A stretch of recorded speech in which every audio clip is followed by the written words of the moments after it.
Hey everybody, Bill Sky, the assembly guy here again. And what we're going to do in this video is kind of a follow-on to the VirtualBox video. And really, it's kind of a short video just to show you how to set up VMware on your Windows. Now, VMware is a much more sophisticated, paid application for virtualization. But if you want reliability, if you want support, it's well worth it. And this will work on Windows or Mac, or even if you have a Linux computer, it'll work on all those platforms. So let's get going. All right, so what we're showing here is we're showing our Windows 11, and what I'm going to do is I'm going to bring up my browser, and I'm just going to type in VMware download in my Google search. And right there, download VMware Workstation Player. Click on that. And it's a little bit confusing because it says try Workstation 17 Player for Windows or Linux. If you're not going to use this for profitable reasons, if you're not going to use it in your business, it's completely free, even though it just says try. So I'm going to go ahead and click on download now, and it'll download. Now I'm doing this on a Windows 11 VMware guest operating system. It shouldn't matter to you at all. If you don't have VMware or anything like that on your just normal Windows system. Now also remember, you have to set up your BIOS to be able to support virtualization. There's a previous video out on YouTube on that I produced for you, and it shows you exactly how to do that.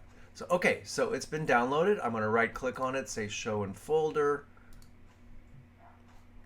And my downloads folder will show up, and I'm going to go ahead and double click on VMware Player Full. And this is just a normal Windows, application installation process. So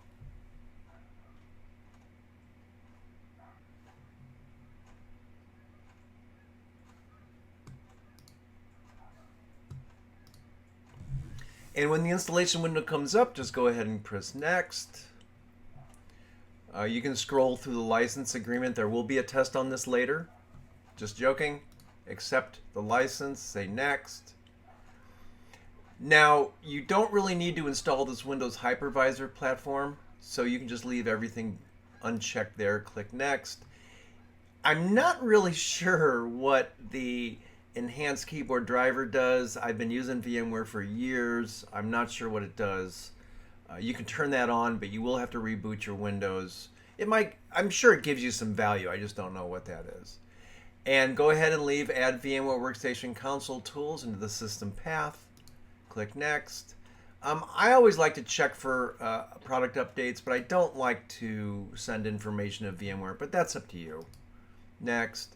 That's great. Desktop, everything's great. And go ahead and install the application. Now, once the application is finished being installed, I'm going to show you how to get started creating a VMware guest operating system, but we're not going to go through the whole process. Take a look at the VirtualBox video that I have previous. The procedure is exactly the same.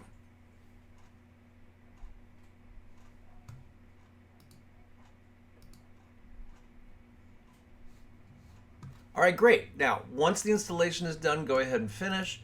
You can see down here that we have the VMware Workstation icon. You can also find it in your Start menu. So let's get started on preparing a VMware guest operating system. I'm not going to go through the whole process in this video again. Take a look at the other one on VirtualBox. It's the same thing. But then I do want to show you how to do snapshots and things like that.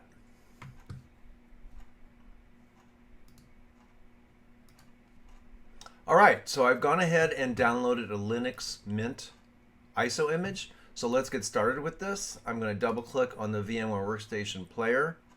Now, while this is going on, I do want to mention a couple of things. The VMware Player doesn't let you do snapshots like we did in VirtualBox. So it's not quite as feature rich. It doesn't allow you to clone a virtual operating system. So there are some limitations, but it is free. So let's go ahead and get started. Now I'm going to use a VMware Workstation player for free for non-commercial use. That's exactly what we're going to do. So go ahead and click continue and finish. And that only I think that only shows up the first time. So let's create a new virtual machine. And what I'm going to do is I'm going to say I will install the operating system. It looks like there's some updates. I'm going to have them remind me later. But I'm going to go ahead and install the operating system later and click next. I'm going to do a Linux. And Ubuntu is fine, except I want to pick Ubuntu 64-bit and click next. You have to give it a name, so I'm going to call this Mint Linux 21.1 64-bit. And I'm just going to leave all the location and everything the same. Click next. I always like to do 40 gigabytes. And I always like to say store the virtual disk as a single file. It means you have less files in your project. Next, and then finish.